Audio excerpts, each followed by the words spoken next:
It's February 5th here in Seoul, and I'm Kim Dami. We begin with the stories making the headlines at this hour, starting with the fifth hearing of President Yoon Suk-yeol's impeachment trial.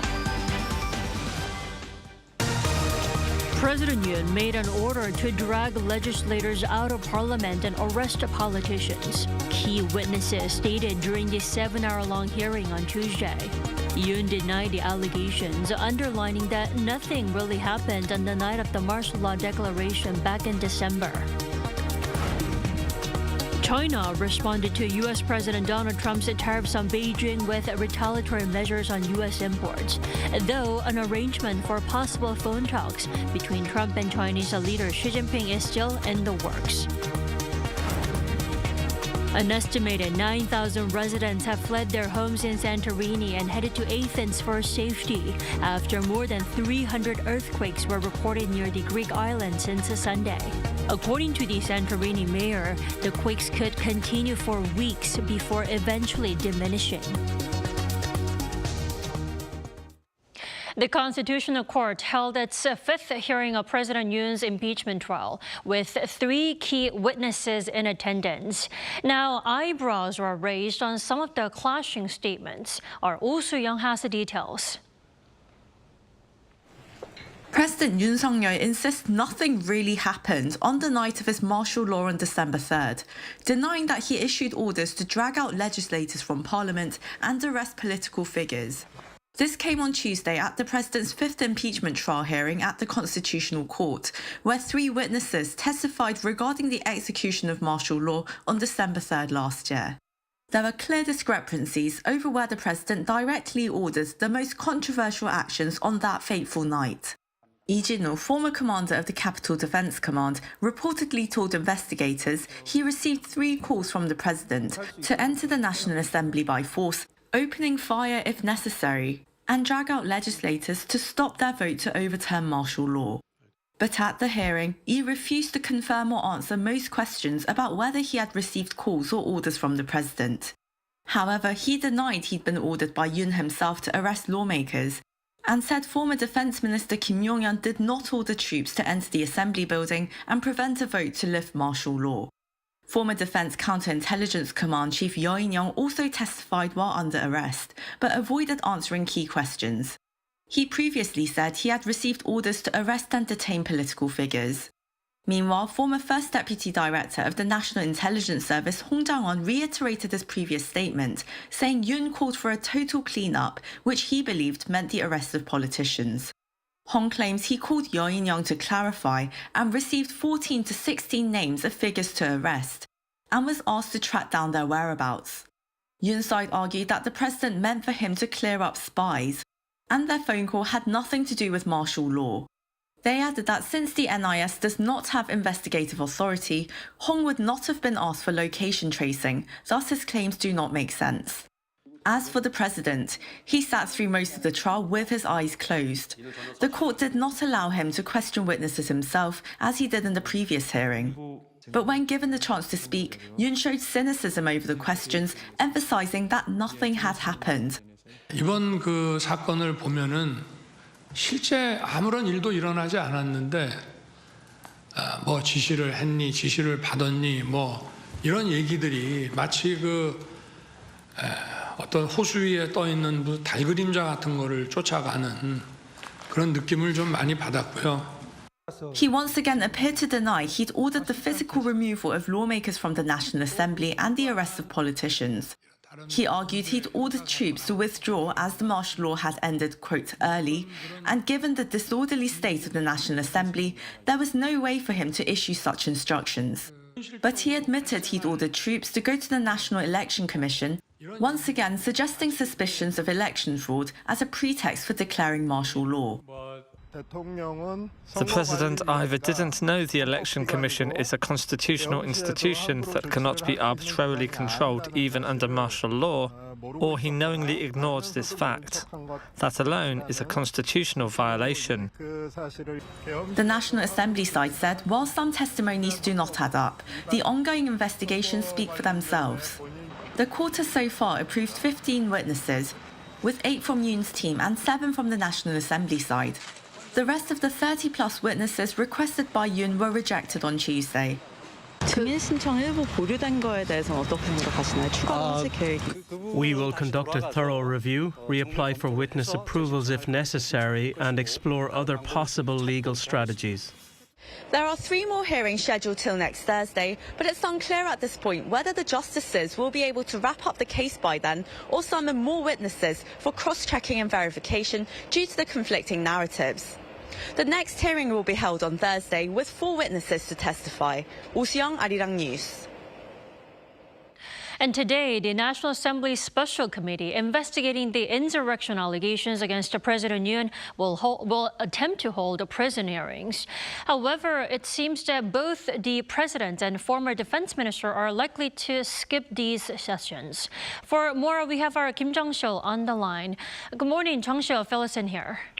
Tommy, the special committee composed of lawmakers from both the ruling and the opposition parties is currently conducting a field investigation at the Seoul Dongbu Detention Center to question former Minister Kim Yong-hyun. We're receiving live footage, and it appears the ruling party seats are empty, as they had indicated a likely boycott over the selection of President Yoon as a witness today. As a result, the field investigation is proceeding currently with only opposition lawmakers.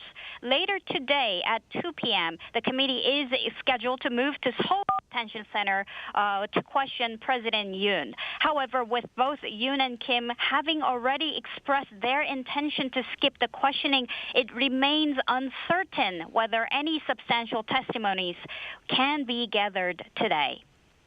Right. Now, after that, what about Yoon's recent request to cancel his detention? I mean, what are his reasonings behind this move, and what's expected next? That's correct, Tommy. President Yoon's legal team has filed a request with the court for the cancellation of his detention, arguing that the legal grounds for his arrest have either expired or no longer apply. They're claiming that the detention period based on the arrest warrant expired on January 25th at midnight, and therefore detention on January 26th was unlawful. The court is expected to decide on the request by the end of this week, specifically by February 7th. President Yoon's defense team also contends that the charges, particularly regarding the declaration of martial law, should not be classified as insurrection. Under South Korean criminal procedure law, the court must cancel detention if the grounds for the arrest no longer exist or have expired. However, the prosecution is maintaining its stance that the detention period was correctly calculated. They think that it expires on January 27th. Critics, particularly from the opposition party, say the defense's actions seem to be yet another attempt to exploit legal loopholes. That's all from me this morning. Back to you, Tammy. Alrighty, Jong-sil, thank you for the coverage. And now, as Washington moves forward with sweeping duties on Chinese imports, Beijing is responding with targeted measures of its own, though possible talks between the leaders of the two sides have not been completely ruled out. Our Moon Hae-dan reports. U.S. President Donald Trump says he's in no rush to speak with Chinese President Xi Jinping as tensions rise between the world's 2 largest economies. This comes as the U.S. imposed an additional 10% tariff on all Chinese imports starting Tuesday, prompting a measured response from Beijing in the form of tariffs on American goods, such as coal and liquefied natural gas, as well as possible sanctions on major U.S. companies. When asked about the tit-for-tat levies, Trump remained unfazed and reportedly said that's fine. A White House official said that no call between the two leaders has been scheduled as of Tuesday.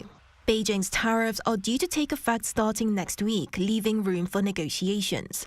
However, Trump has hinted that even higher tariffs could be on the table unless China addresses the supply of chemicals used to make the powerful opioid fentanyl to countries including Mexico, which is then smuggled into the U.S. Trump also suggested that the European Union could be next, prompting Brussels to keep a close watch on this latest round of trade measures. The head of the EU's Executive European Commission spoke out and said it is prepared to protect its own interest if the US shifts its attention to the EU. We will be ready for tough negotiations where needed and to find solutions where possible. To work out any grievances and to set the foundations for a stronger partnership. We will be open and pragmatic in how to achieve that. But we will make it equally clear that we will always protect our own interests, however and whenever that is needed. She said it is simply smart business for the US and the EU to strike the right balance between safeguarding security and working on where their mutual interests converge in trade and investment. Mexico was also part of Trump's lineup for state tariffs, but a deal to send 10,000 members of the country's National Guard to curb fentanyl trafficking at the border pushed back the levies for a month. On Tuesday, it was reported that Mexico began moving its troops to its northern border as part of its deal, with photos and videos circulating on social media showing reinforcements arriving in regions where some cities are frequently affected by drug cartel violence. The Mexican president said that the troops would also assist in maintaining overall security at the border. 문혜련, Arirang News. And this tit-for-tat tariff cycle between the U.S. and China feels like deja vu, considering what we witnessed 6-7 years ago. Is there any room for negotiation so that the trade war doesn't become a repeat of the past? For more, we turn to Professor Yang Idong this morning. Welcome back, Professor Yang. Hello, good morning. So, agricultural machinery, pickup trucks, and also some large cars. Why is China targeting and hitting back with these select items? Well, if we consider the total amount of export from the United States to China, that amounts to over $340 billion. I mean, this tit-for-tat tariff, the threat against the United States is just confined to about $13.9 billion. That takes about only less than 5% of the overall export from the United States to China. But very interesting here is those earnings are confined to two major items. The first one is agricultural pickup trucks and also the functional vehicles. And another one is coals and LNG. But the phenomenon here is the agricultural pickup trucks are will make magnificent impacts on the agriculture area that who are very strong supporters for Donald Trump. And the functional equipment includes Tesla, of Elon Musk, who is working for a very critical role for the Donald Trump. And another, the target items, coals and LNG, the oil refining the companies are also very strong supporters for Donald Trump. So I can say that this tit-for-tat, warning against the United States is still very confined to the warning level, because it takes up only less than 5% of our export from the United States to China. So it gives some, the consideration time gap to the Trump government to reconsider about their decision to charge heavy tariffs on Chinese imports. Well, Professor Yang, but the thing is, China's tariffs on the U.S. are due to begin next Monday. Why wait until the 10th? I mean, is this some sort of a strategic move? Well, I can tell at the moment because the Chinese government is also concerned about signing two major companies, PVH and Illumina, as one of the two major trustworthy companies list. If those two companies, the PVH is a fashion company including Calvin Klein and Tommy Hilfiger, and Illumina is one of very promising biotech companies. If Chinese government appoint those two companies as untrustworthy companies, they can export to China. So that means Chinese government may need to have some more time to, make a final decision about that plan.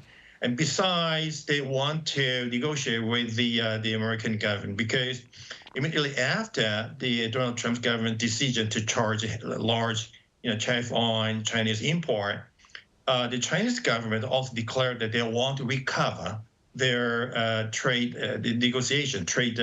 agreement with the Trump, the first government. So they, if you take a look at about that old agreement between the Trump government and China, the Chinese government declared to import more than $20 billion of the American items, etc. So Chinese government wants to recover that item. So Chinese government is taking both a very aggressive and also very collaborative the strategic options. So they need to have some more times to, calculate the trade-off, the balance between the aggressive threats and also very cooperative plans. Well, we are waiting for a phone call between Trump and Xi to happen. Now, if they do, talk on the phone, what kind of deals do you think Trump and Xi will try to make, and what kind of deals will actually satisfy both of them? Well, I do believe that they recover their phone calls because after, the Donald Trump's re-election, they already had phone conversations on January 17th. And also, Trump invited Xi Jinping to his inauguration ceremony, even though Xi dispatched about his diplomatic, the envoy. So I do believe that they have very close personal relationship with each other. Well, if they recover their phone calls, even though Donald Trump declined that he will recover the phone calls with Xi Jinping even yesterday, but if they recover their phone calls, I do believe that they first we talk about how they can renegotiate about this the tariff issue. Well, there are the tariff exceptional articles in the world of trade.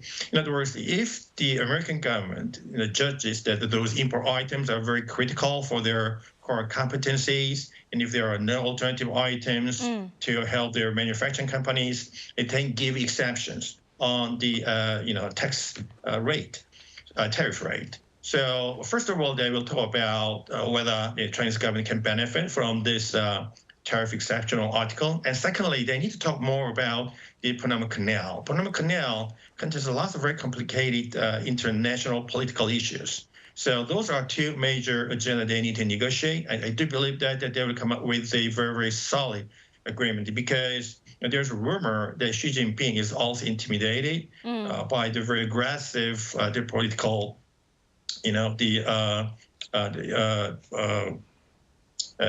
opponents. So for these and there are many economic and political reasons. I do believe that those two, literally come up with some very, very solid agreement in the very near future. Well, Professor Yang, before I let you go, it'll be inevitable for South Korea to see the harm once the tariffs do come into effect fully. What is there for us to do? I mean, is this where a large conglomerate step in and make deals with the U.S.? Well, many people have a very serious concerns about the Donald Trump's government decision for the increase of the tariff. Well, when it comes to our export, there is some pro-French report that our export will really decline over $13 billion, particularly on the automobiles and the semiconductors. And the most serious concern is on the, I think, automobiles and home electronics. For example, the Hyundai Motors and Kia, both companies will suffer about more than $2 billion of, the profit loss, respectively. And LG Electronics, they depend on United States market for the 25% of their overall export. So what are their countermeasures? First of all, they may have to reduce their export from their Mexican factories. Instead, they need to increase their manufacturing facilities in the United States. And when it comes to the memory semiconductors, our Korean companies have prepared well this issue since the first, the Donald Trump government. So, the Korean semiconductors, they have reduced their manufacturing in Chinese factories. Instead, they increase their manufacturing, lines in the Korean the factory lines. So I do believe the Korean companies will get adapted very effective and very fast to this very, very concerning issues from the Trump government. Right, maybe the survival of the fittest. Professor Yang, thank you so much for your insight and your time this morning. You have a wonderful day. Thank you. Thank you. Have a good day. And the price of gold reached a new all-time high on Tuesday as a demand for safe assets surged after the Trump administration imposed an additional 10% tariff on China. The spot gold price rose as high as $2,845.14 per ounce during Tuesday's intraday trading, hitting an all-time high. Now, the closing price of gold futures for April on the New York Mercantile Exchange stood at $2,875.80 per ounce, up 0.7% from the previous day. The continued increase in the price of gold comes amid growing concerns of an escalation in the trade war between the U.S. and China.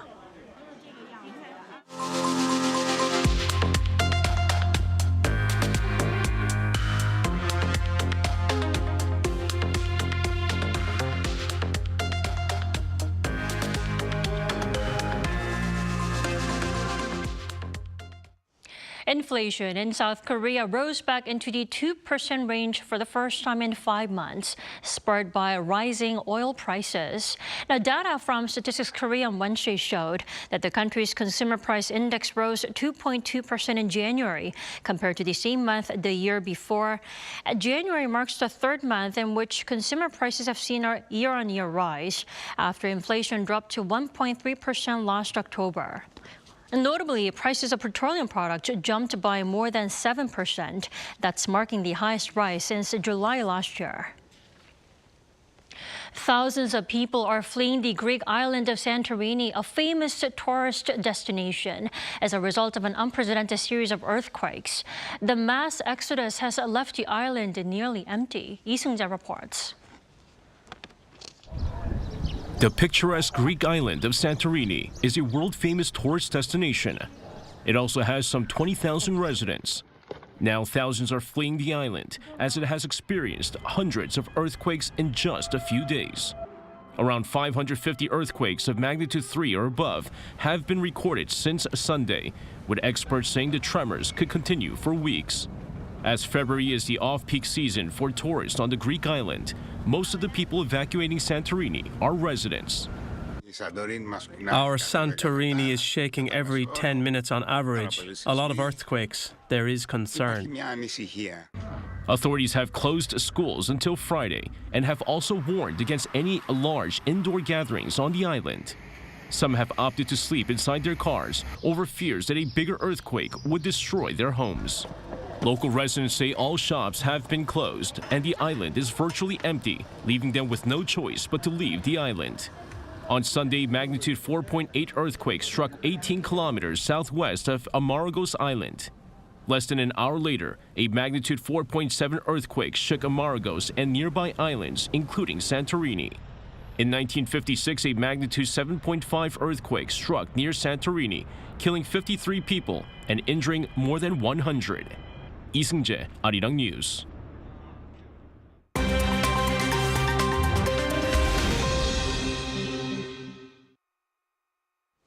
Now we take a look at the stories from around the world with our Choi Ji-hee. Good morning, Ji-hee. Good morning, Dami. So why don't we start in Sweden, where the country saw the worst mass shooting in its history. What happened? Yes, Dami, a mass shooting at an adult education center in central Sweden has reportedly left 10 people dead, including the suspected gunman. The shooting occurred around 12:30 p.m. Tuesday local time at Campus Risbergska on the outskirts of Örebro City, 200 kilometers west of Stockholm. The suspected shooter is a 35-year-old male not previously known to police, and the motive behind the crime remains unclear as of now. At least 5 other people have been injured, and police have warned that the number of casualties may rise. Swedish Prime Minister Ulf Kristersson addressed the nation, calling it the worst mass shooting in Swedish history and expressing deep sorrow for the victims and their families. Moving over to the Middle East, a shooting at an Israeli checkpoint in the northern West Bank killed 2 Israeli soldiers and left 8 wounded. The gunman was killed on site. The incident took place at around 6 a.m. Tuesday local time when a suspected Palestinian militant armed with an M16 automatic rifle charged an Israeli guard post. No further details on the gunman's identity have been released, but reports indicate he approached the checkpoint on foot overnight without being detected, delaying the soldiers' immediate response. The attack follows Israeli military operations in the West Bank 2 days after Israel agreed to a ceasefire with Hamas in Gaza. Now to Ukraine, where a Russian missile strike in the city center of Izium, northeastern Kharkiv region on Tuesday killed 5 civilians and injured at least 55 people. The attack also destroyed a part of the city council building, which had been recently renovated. Among the dead was a pregnant teenager, while 3 children were injured in the attack. Ukrainian officials condemned the attack, labeling it a deliberate assault on civilian areas. Ukrainian President Volodymyr Zelensky said it is impossible to reconcile with the cruelty and called on allies to pressure Russia to end the invasion that began nearly 3 years ago. Finally, to Japan, where the country's northern island of Hokkaido saw record-breaking snowfall on Tuesday. The city of Obihiro recorded some 120 centimeters of snow within a 12-hour period, setting a new national record for the most snowfall in that time. The Japan Meteorological Agency attributed the extreme weather to 2 powerful low-pressure systems, channeling cold air into the region. Numerous flights have been canceled, while roads, train services, and 370 schools have been closed as a result. Residents and visitors have been advised to practice caution and carry shovels and warm clothing in their vehicles.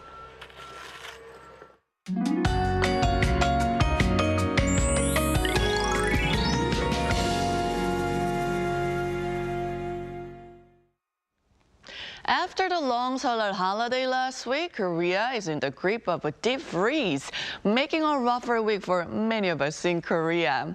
Dangerously cold temperatures continue nationwide today, and factor in the wind, it feels even colder.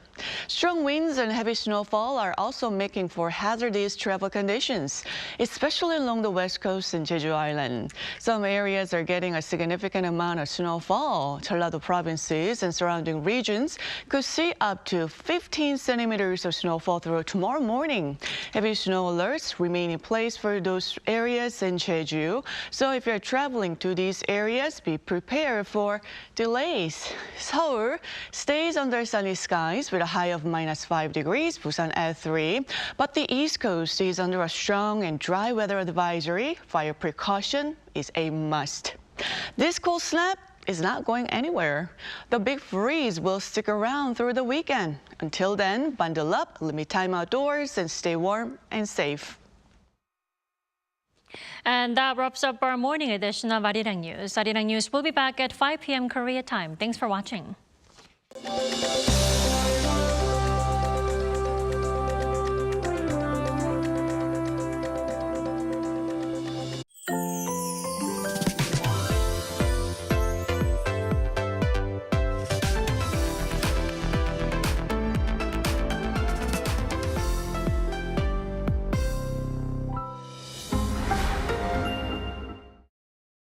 How to survive in Korea. Weddings. Step 0. Attire. As a guest, dress formal to business casual. Avoid wearing all white, shorts, or going topless. Step 1. Arrival time. Arrive 30 minutes prior to the wedding ceremony. Too many cars, too many halls, too many people. There are many twists and turns. Take pictures and shake hands. And write your name vertically, not horizontally, in the guest book. Step 2. Or, shibor. 50,000 won, 100,000 won, 150,000 won. Cash gifts are given in these units. Decide on the amount based on your relationship. Write your name vertically on the envelope. Step 3. Wedding etiquette. Fill up the front row. Guests have 3 duties to fulfill: clapping, cheering, and taking pictures. Step 4. Dining. Take off your jacket. This will be your seat from now on. Start with the not your everyday delicacies. Galbijjim. Yes. Bosa. Yes. Chili shrimps. Definitely yes. Kimbap. Yeah. Only if you can't live without it. No need to pile up food. You have more than one opportunity. Did you survive the wedding? Wait. Did someone catch your eye? What are you waiting for? You're looking fine today. Hi, Chef Ryan here. Today we're going to cook with dodok, a root vegetable with some serious health benefits.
We're here to bring a new type of news show.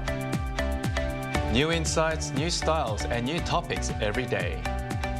We are News Generation. Bring news just for you. It's Wednesday, February 5th here in Seoul. I'm Song Yujin, and welcome to News Generation. Joining us today is Park Ki-woon. Thanks for having me. I'm still getting used to this new music. Me too. We have a new opening. I like it. And Brooke Prince. Hello, happy to be here. Happy Wednesday. Now, both are here to speak on behalf of those in their 20s and 30s. As always, it's Wednesday, so we're going to begin with our keyword news. Our keyword for today is OpenAI. Now, more cooperation is on the way between the creator of ChatGPT and South Korean tech companies. During his visit to South Korea on Wednesday, OpenAI CEO Sam Altman announced a partnership deal with Kakao, which includes integrating ChatGPT technology into Kakao's AI services and jointly developing new AI products. But that's not all, because Altman also met with leaders of other major Korean tech giants, including Samsung Electronics and SK Hynix, right? That's correct. It's Sam Altman's third time visiting Korea, and I think all Koreans really welcome him, especially in the tech industry. So he met with SK Group Chairman Choi Tae-won discussing potential collaboration on AI infrastructure and memory chip supply, including high bandwidth memory from SK Hynix. And he also met with Samsung Chairman Lee Jae-yong and SoftBank CEO Masayoshi Son. And this follows SoftBank's recent $3 billion annual investment deal with OpenAI and discussions on Samsung's potential involvement in a $500 billion US-backed AI initiative called Stargate project. Wow. Right. So we may see a trilateral cooperation in the AI industry between South Korea, the United States, and Japan. Now, Altman's visit, it made headlines hugely here in South Korea yesterday. And a lot of people are curious, Brooke, what could be the purpose behind these meetings and also Altman's visit this time to Korea? Well, speaking as someone who just recently discovered the benefits of ChatGPT, I think it's a very promising industry and people are very excited about it. Everyone kind of wants a piece of the pie. It reminds me a little bit of the space race from back in the day, where every country was kind of vying to have the most developed space program. AI is one of those industries that just is booming. And so I think that's why we are seeing these visits happen, because really, if you are trying to step your game up, get ahead of the curve, I think there is no better place to go than South Korea. And with the advent of DeepSeek, it kind of rattled the markets in the US and made everyone realize, oh, this is a real competition. We really have to step our game up. And I think that's what we're seeing. So this alliance will be pretty promising, I think, for OpenAI. Definitely. And Altman is expected to visit India as his next stop in his Asian tour. And that was our keyword news for this Wednesday. So we're now going to shift gears and move on to our main discussion of the day. Today is Wednesday, when we dive into the latest lifestyle trends among our generation. Take a look at the screen to find out more. Last year on NewsGen, we explored the growing interest in blue-collar jobs among young people. At the time, we discussed how the long-held perception that certain jobs are superior to others was starting to fade in Korea. Has this mindset continued to shift? All right, so we want to start off today's discussion with this question. Do you think that the belief no job is inherently better than any other is becoming more widely accepted here in Korea? What do you think? Yes, but only to a certain extent. I think every job has its good and bad sides and differences in salaries, of course. And because we're living in a more capitalistic society, the notion of having like superior jobs to inferior jobs has slightly changed and disappeared from the past, as today's society focuses more on the number and, I guess, flexibility rather than the title of the job. And the formality of a white-collar job considered to be paid much higher than a blue-collar job has shifted over a few decades also. And there are more high-paying blue-collar jobs than white-collar jobs these days. And I think people should never be judged on what job or occupation they have. And I'm frame an occupation as to whether it's prestigious or not. I think it's as long as they enjoy what they do and just live their lives without harming other people and the society. I think every job has its own uniqueness and, of course, should be valued and not looked down upon or just comparing it in general. Right. And I want to ask you the same question, Brooke. It's been almost a decade since you came to Korea. So have you noticing this change? What are your thoughts on this? Well, I agree with you, and I do think that every job is important and no one's worth should be determined by their occupation. However, as much as in an ideal world I wish everyone would feel that way, I think we have to kind of admit that not just in Korea, but every society kind of puts certain jobs on a pedestal. For me, growing up, it was medicine and law. I think same in Korea too, still. Yes, I was really encouraged to go into that because those are jobs with high salaries, they're stable, and of course they come with that sort of element of prestige and making your family proud. But of course I decided to go into showbiz. So I received comments like, oh, you're an actress in LA, you mean you're a waitress? Those kinds of things, kind of demeaning comments about my chosen profession. But I will say, thankfully in Korea, I have not experienced anything like that. No disrespect about my job. When I was teaching English here, I felt very well respected. And even as a freelancer in the entertainment industry, I've received only positive responses. But I recognize that I'm coming from the perspective of a foreigner living in Korea. It is very different for Koreans. I witnessed firsthand when I was teaching Korean students, they studied all day and all night for their Sunung exam, which determines which college you get into, and your college really has a big impact on what kind of job you can get.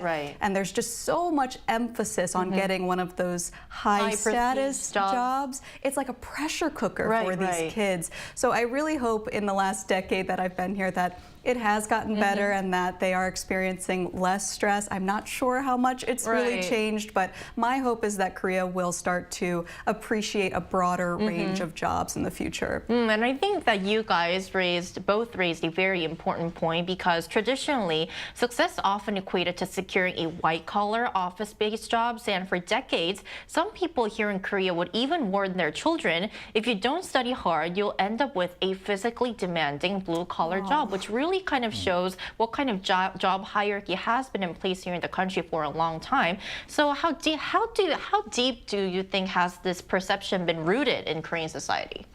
Quite deep. I just want to mention that lucky I'm wearing a white collar. Brooke's I'm wearing blue. Anyway, so the culture you mentioned, it's been deeply embedded in Korea, and it's been a practice that has come down from many upper generations. And I still remember my grandfather telling all these grandchildren, including myself, to study hard, enter a good university, graduate with a decent degree, and acquire a job that everyone looks up to, usually in the field of law or medicine, like Brooke just mentioned, in the States as well. And this type of job preference passed down to our generation, and what stood out even more in a survey conducted by Korea Research Institute for Vocational Education and Training. Let me explain it by, let's take a look at the screen to find out more. The Institute conducted a survey on a job perception across 5 countries. And as you can see, National Assembly members and pharmacists ranked first and second in South Korea as the most prestigious jobs. China and Japan showed similarities. And of course, differences showed among Asian countries to the US and Germany. But what stood out the most about South Korea was that the gap in social status between the highest ranked and the 15th ranked occupations was 2.3 points, which was the largest among the 5 countries. So basically, this means that Koreans put a lot of importance on the social status of jobs and occupations beyond how much money they make. So it's kind of all about the title of the job you have, and not so much about your personality or character, just about that social status and position you are that really determines, I guess, your success or failure. Yeah. And I think that... a lot of pressure. Right. And I think that what Q mentioned, the data, what's really interesting is that there was quite a difference between the job perception in Asian countries and also that in other continents, for example, the United States and Germany. So Brooke, I want to ask you, what are some jobs that you found have been undervalued or considered sort of less desirable in Korea, and how does that compare to the United States? Have you seen a difference in perception? Well, first I'll go over some research results that I found. A survey released by Maru Public Opinion found that Americans' #1 most respected job was firefighting, followed by nurses, farmers, members of the armed forces, and medical doctors, while at the bottom of the list were social media influencers and elected public officials. So it's completely the opposite. Right, National Assembly members were #1 in Korea, but pretty low on the list in America. So why could that be? I think it's because in America, there tends to be this symbolism of courage and bravery, and being a soldier or a firefighter is seen as very patriotic, people that are willing to put their lives in harm's way for the greater public good. Those are the jobs that are very respected in America. Whereas I think in Korea, it's more about having a stable job with a high salary so that you can provide for your family for generations. That's the difference.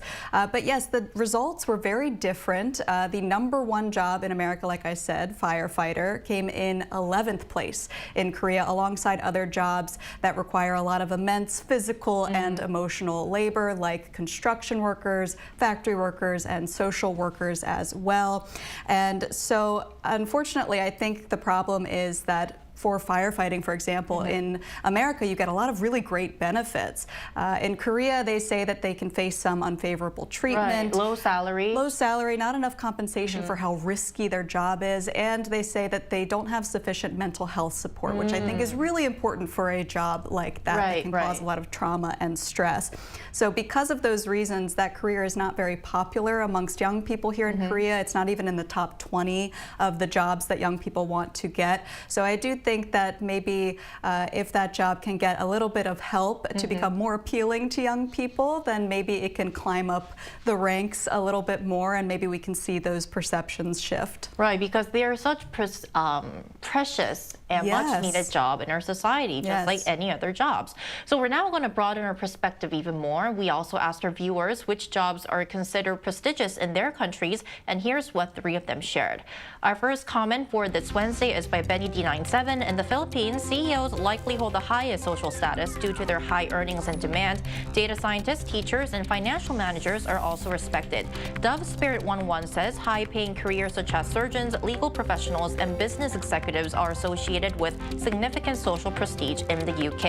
Jelly K126, college professors in the US aren't usually paid a lot, not exactly rich, but not poor either. Interestingly enough, some jobs pay really well, even though they're not seen as super prestigious. So looking at our viewers' comments, we can still see that the job hierarchy we've been discussing until now still exists in many parts of the world, but we're now going to lighten up the mood. We're going to focus on how things are changing, because we mentioned earlier that younger generations like us are moving away from traditional career perceptions. So please walk us through this shift and explain a bit more. Sure. We've mentioned this on NewsGen several times before. MZ generations tend to have fewer prejudices against blue-collar jobs compared to the past or older generations. In fact, we're seeing more young people with college degrees actually acquiring non-traditional jobs such as yogurt delivery, plastering, or even working on construction sites, regardless of their major. That's great. And rather than following the traditional corporate career path that our parents wanted us to, they prioritize finding work that suits them or aligns with their personal interest and lifestyle. And this shift is driven by a desire for flexibility, allowing them to have greater control over their time and work-life balance, which is something that we really prioritize work-life balance over, I guess, salary. And sometimes white-collar jobs, the work-life balance is not guaranteed. Exactly. Then I think another example that really shows this trend is the rising popularity of independent businesses. Most interestingly, like 붕어빵 stalls, they are traditional winter snacks which are hugely popular here in Korea. So Brooke, could you please tell us more how this really exemplifies this shift in job priority among our generation? Yes, definitely. Young people in Korea these days are turning away from the long working hours at big companies and are instead becoming their own entrepreneurs and running their own small businesses, because it's so appealing to be your own boss and to get to have some autonomy over your career and your work-life balance, like we mentioned. So one industry where we're really seeing this, as you're seeing on the screen, is the street food industry. One trend on social media that has been very hot these days is the so-called hot 붕어빵 guy. So he's a very handsome man who sells fish-shaped pastries here in Korea, and Gi-hoon tried this earlier. If you just look up handsome guy selling 붕어빵, then you will find him. Someone that looks like me. So yes, you can check that out. And it's very cool to see, because street food vendors used to mainly see the older generation, and this job was seen as kind of low status and basically survival work, something that you have to do just to get by. But these days, young people are taking it upon themselves to make it more of a fresh, creative, fun way to take advantage of their own lives and their own identities. They are opting out of traditional employment and even going into family businesses as well. Think retail or interior design. So we're really seeing a shift towards a more entrepreneurial spirit in the younger generation, rather than just going to work at the same big company that all of their parents wanted them to. Now it's like, no, you know what? I'm in charge of my own destiny, which I think is great to see. Right. So we're surely seeing some major changes in the job trend among our generation. And for a deeper analysis on that, after a break, we'll be joined by an economics professor.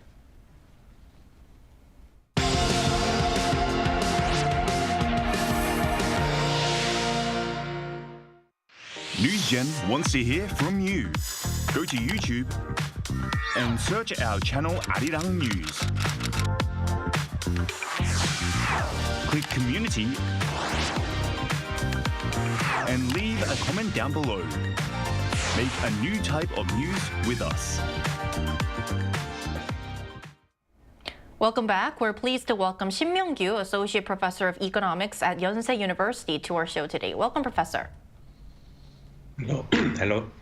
Good morning. So, Professor, what do you think are some of the key factors that are driving this shift in career perceptions among young people? Yeah, I would like to point out three among many other factors. First, labor market has experienced a huge structural change for the last 2 decades. Particularly computers or robots have replaced many jobs, and young people should find the other jobs to make a living by accepting the jobs that were not that popular long ago. Second, perception on jobs itself has changed over time. Many jobs that were believed to be prestigious long ago are not that admired by young people anymore. For instance, numbers of young people preparing to be public officials have dramatically declined. Lastly, preference over leisure has increased, which is quite natural in a developed country. As a result, young people tend to prefer jobs that yield more leisure rather than finding jobs that have been popular among older generations. Thank you, Professor. Given this change in mindset, is salary still the top priority when choosing a career, and what other factors do young job seekers prioritize? Yes, I still believe that salary is one of the top priorities for young job seekers because overall price level as well as housing price has increased a lot in Korea. So to sustain our lives, it is natural to think that salary is still one of the most important factors. But as I explained earlier, leisure also has become another important factor while the importance of social status connected to job has become lower. This seems to be reflected by the recent trend that even newly hired grade 5 officials prefer ministries that can provide work-leisure balance to ones well known for its power but requiring officials to work a lot. Thanks so much for your insights, Professor. One last question for you. Looking ahead, how do you think these career preferences will continue to evolve? I expect that the current trend, so-called kind of YOLO, or you only live once, that has become popular over the last 10 years will be prolonged for a relatively long time. Most importantly, as I pointed out earlier, in a developed economy, it is a well-known fact that people want to balance work and leisure so that they lower their working time. And the rapid progress of robots and AI will continue to fundamentally change the labor market environment, which will permanently change our perceptions on the jobs in a way that young people will be willing to search for jobs that have not been that popular.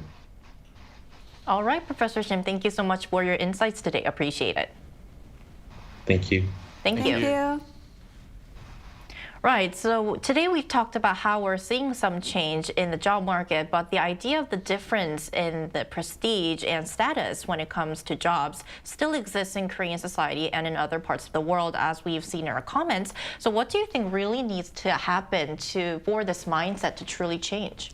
Yeah, for something to be changed successfully, a lot of patience and effort is required.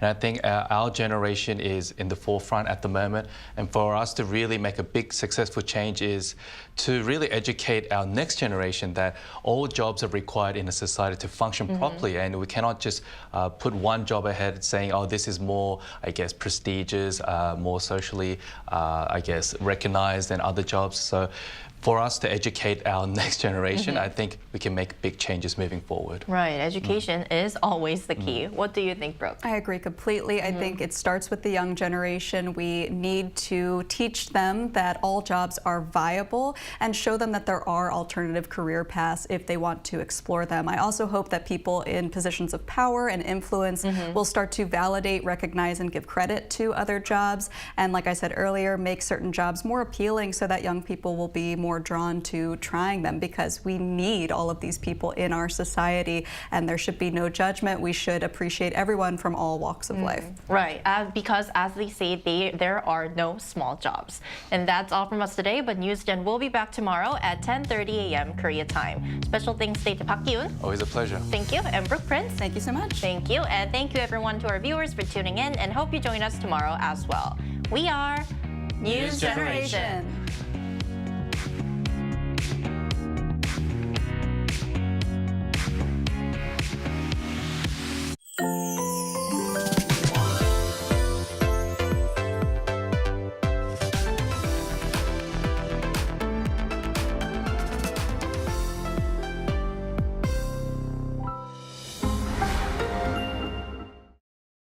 How to survive in Korea. Barbecue restaurants. Step 1. Taking care of your clothes. Put your jacket in the plastic bag. Seal it tight. If the stool flips open, store your clothes inside. Wearing light colours, grab an apron. It's the best defence against oil splatter and smoke. Step 2. Bottomless side dishes. Basic side dishes at a barbecue restaurant. Eat, and eat as much as you want. Side dishes come with free refills.